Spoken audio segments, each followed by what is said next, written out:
Hello friends, good morning. चलिए जानते हैं देश और दुनिया की महत्वपूर्ण सभी बड़ी खबरें फटाफट अंदाज में। मगर उससे पहले चैनल पर नए आए हैं तो चैनल को सब्सक्राइब कर लें और फेसबुक पर देख रहे हैं तो लाइक, फॉलो और ज़्यादा से ज़्यादा शेयर करें। मुगल शासक औरंगजेब के नाम पर इन दिनों सियासी पारा हाई चल रहा है। महाराष्ट्र में भी औरंगजेब के नाम पर राजनैतिक रोटियां सेकी जा रही हैं। आलम यह है कि हिंसा भड़क गई है। औरंगजेब की कब्र को लेकर विवाद अब पहले से ज्यादा गहरा गया है। शाम होते होते नागपुर में तनाव हो गया। उपद्रवियों ने पुलिस पर पत्थरबाजी की, गाड़ियों में आग लगा दी।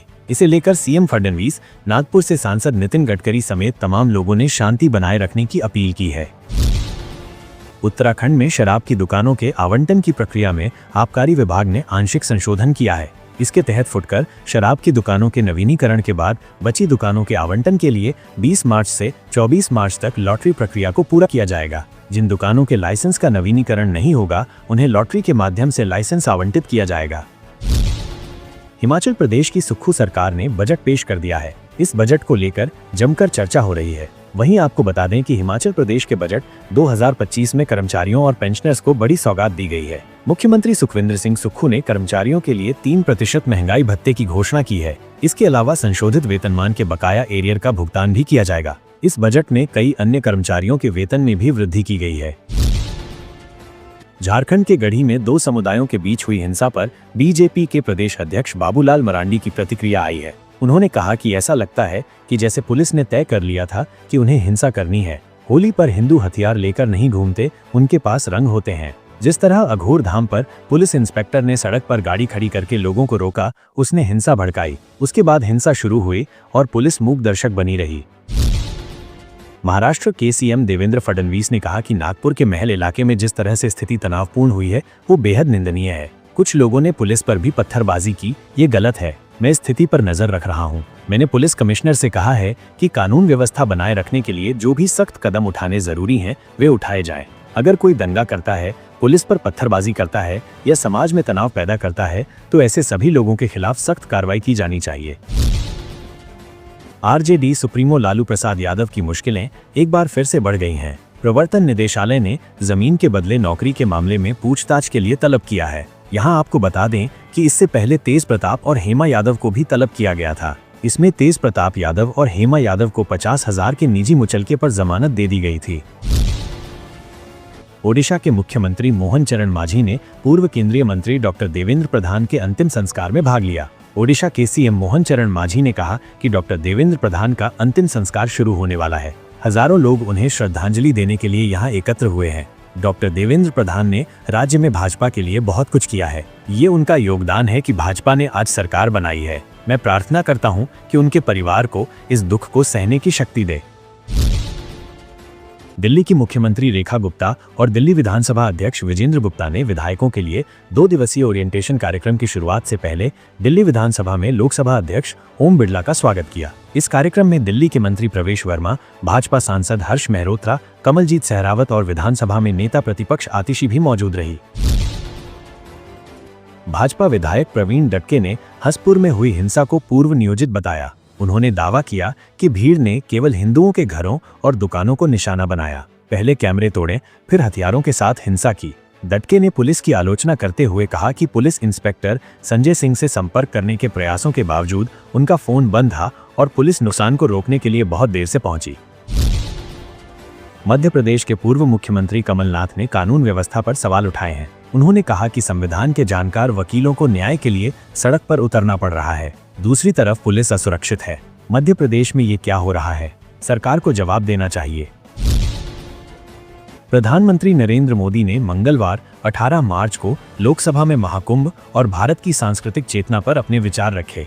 उन्होंने महाकुंभ को देश की शक्ति और आध्यात्मिक चेतना का प्रतीक बताते हुए कहा कि इस आयोजन ने भारत की सांस्कृतिक और धार्मिक शक्ति को दुनिया के सामने प्रस्तुत किया। पीएम मोदी ने महाकुंभ को अयोध्या में राम मंदिर प्राण प्रतिष्ठा समारोह के बाद भारतीय समाज के 1000 वर्षों की यात्रा के प्रतीक के रूप में जोड़ा। उनका कहना था कि महाकुंभ जैसा आयोजन ये दिखाता है कि भारत आने वाले सालों में किस तरह आत्मनिर्भर और शक्तिशाली बनेगा। इसके बाद उनके इस भाषण को लेकर विपक्ष ने विरोध जताया और सदन से वॉकआउट किया।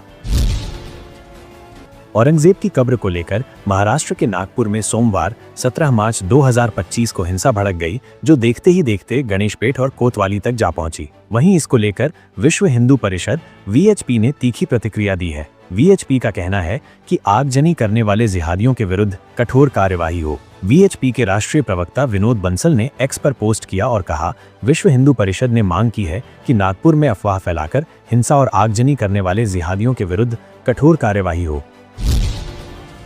कांग्रेस सांसद इमरान मसूद की याचिका पर इलाहाबाद हाईकोर्ट में सुनवाई आज होगी। हाईकोर्ट में इमरान मसूद ने क्रिमिनल रिवीजन दाखिल की है। इमरान मसूद पर पीएम मोदी के खिलाफ हेट स्पीच पर मुकदमा दर्ज है। साल 2014 के लोकसभा चुनाव के दौरान हेट स्पीच देने का आरोप है। 28 मार्च 2014 को देवबंद के तत्कालीन कोतवाली प्रभारी कुसुमवीर सिंह ने FIR दर्ज कराई है। इमरान मसूद के खिलाफ देवबंद कोतवाली में FIR दर्ज कराई थी।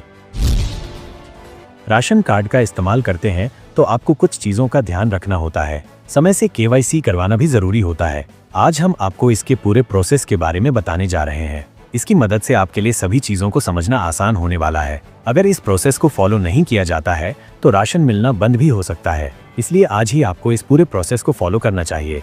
तो चलिए आपको भी इसके बारे में बताते हैं। अगर आपके राशन कार्ड की KYC नहीं होगी तो इसका सीधा असर राशन सप्लाई पर पड़ेगा। ऐसा नहीं होने की स्थिति में राशन कार्ड निष्क्रिय हो जाएगा। प्रधानमंत्री गरीब कल्याण योजना और अन्य सरकारी योजनाओं का लाभ भी बंद हो सकता है, इसलिए आपको इसे तुरंत फॉलो करना चाहिए। रेलवे में नौकरी के बदले जमीन लिखवाने के मामले में आज लालू यादव की पत्नी राबड़ी देवी और बेटे तेज प्रताप यादव से ईडी पूछताछ कर रही है। ये पूछताछ पटना स्थित ईडी दफ्तर में हो रही है। ईडी जानना चाहती है कि नौकरी के बदले जमीन लेने में उनकी क्या भूमिका थी। दरअसल लैंड फॉर जॉब मामले में ईडी ने लालू परिवार को पूछताछ के लिए बुलाया था। राबड़ी देवी और तेज प्रताप यादव दोनों ही ईडी के दफ्तर पहुंचे हैं। राबड़ी देवी के साथ उनकी बेटी मीसा भारती भी आई हैं। ईडी दफ्तर के बाहर लालू यादव के समर्थक नारेबाजी कर रहे हैं। ये पहली बार है जब तेज प्रताप यादव से ईडी इस मामले में पूछताछ कर रही है। इससे पहले ईडी लालू प्रसाद, मीसा भारती, राबड़ी देवी और तेजस्वी यादव से भी पूछताछ कर चुकी है। अब ईडी तेज प्रताप यादव से सवाल जवाब कर रही है। उत्तर प्रदेश के संभल जिले के चंदौसी शहर में एक बड़ा विवाद सामने आया है। यहाँ की वारिस नगर में नगर पालिका की जमीन पर अवैध रूप से मस्जिद और मकान बनाए जाने की जानकारी सामने आई है। पालिका की करीब 6.5 बीघा जमीन पर अवैध कब्जा किया गया है। डीएम ने मस्जिद समेत 34 स्ट्रक्चर, जिनमें 33 मकानों के दस्तावेज की जांच के निर्देश दिए हैं। योगी सरकार की मंत्री गुलाबो देवी इसी इलाके की रहने वाली हैं। संभल जिलाधिकारी राजेंद्र पेंसिया ने तहसील दिवस के दौरान इस मामले का जायजा लिया और पाया कि ये जमीन नगर पालिका की है। इसकी जांच तहसीलदार और SDM को सौंपी गई है। इजराइल के गाजा पर हालिया हमलों के पीछे नेतन्याहू के भ्रष्टाचार के मुकदमे की भूमिका पर संदेह उठ रहे हैं। टाइम्स ऑफ इजराइल की रिपोर्ट के मुताबिक नेतन्याहू के खिलाफ गवाही मंगलवार को होनी थी, जिससे उनकी प्रधानमंत्री की कुर्सी खतरे में थी। हालांकि इजराइल दावा कर रहा है कि हमले हमास के कारण हैं, लेकिन कई लोग इस घटनाक्रम को नेतन्याहू के कानूनी संकट से जोड़कर देख रहे हैं। इजराइल ने अचानक से गाजा में बम बरसाने शुरू कर दिए हैं। 244 लोग अब तक मारे गए हैं। इजराइल का कहना है कि हमास बात नहीं मान रहा था, इसलिए बम बरसाए गए हैं, लेकिन टाइम्स ऑफ इजराइल की एक रिपोर्ट के मुताबिक मंगलवार को भ्रष्टाचार के एक केस में नेतन्याहू के खिलाफ गवाही होनी थी। नागपुर हिंसा को लेकर महाराष्ट्र के मुख्यमंत्री देवेंद्र फडणवीस ने कहा है कि ऐसा लगता है कि यह हिंसा सुनियोजित थी। विधानसभा में नागपुर मुद्दे पर बोलते हुए सीएम फडणवीस ने कहा कि पुलिस पर हमले को बिल्कुल भी बर्दाश्त नहीं किया जाएगा। विश्व हिंदू परिषद और बजरंग दल ने प्रदर्शन किया, जिसके बाद अफवाह फैली कि धार्मिक सामग्री को जलाया गया। ऐसा लगता है कि ये सुनियोजित हिंसा थी, लेकिन किसी को भी कानून को अपने हाथ में लेने की इजाजत नहीं है। सीएम ने कहा कि छावा फिल्म ने लोगों के औरंगजेब के खिलाफ गुस्से को भड़काया है, लेकिन सभी को राज्य में शांति बनाए रखनी चाहिए। तृणमूल कांग्रेस द्वारा फर्जी मतदाताओं का मुद्दा उठाने के बाद अब चुनाव आयोग ने भी कुछ कदम उठाए हैं। इसके तहत चुनाव आयोग ने अपने सॉफ्टवेयर में कुछ बदलाव करने का फैसला किया है, ताकि फर्जी मतदाताओं को पकड़ा जा सके। चुनाव आयोग अपने सॉफ्टवेयर में नया विकल्प शामिल करने जा रहा है, जिससे इलेक्टोरल रजिस्ट्रेशन ऑफिसर्स किसी EPIC नंबर से जुड़े कई नामों का पता लगा सकेंगे, जिससे फर्जी मतदाताओं को पकड़ना आसान हो जाएगा। एक निर्वाचन अधिकारी ने बताया कि सभी राज्यों के मुख्य निर्वाचन अधिकारियों को इस फैसले की जानकारी दे दी गई है। सोमवार को इसे लेकर सभी निर्वाचन अधिकारियों को पत्र भेज दिया गया है। पश्चिम बंगाल के कार्यकारी मुख्य निर्वाचन अधिकारी दिव्येंदु दास ने सोमवार को वरिष्ठ अधिकारियों के साथ वर्चुअल बैठक कर फैसले की पूरी जानकारी दी। पश्चिम बंगाल में मतदाता सूची में सुधार की प्रक्रिया 21 मार्च तक पूरी हो जाएगी। फिलहाल खबरों में आज के लिए बस इतना ही। फिर मिलते हैं अगली बड़ी खबर के साथ। तब तक के लिए जय हिंद।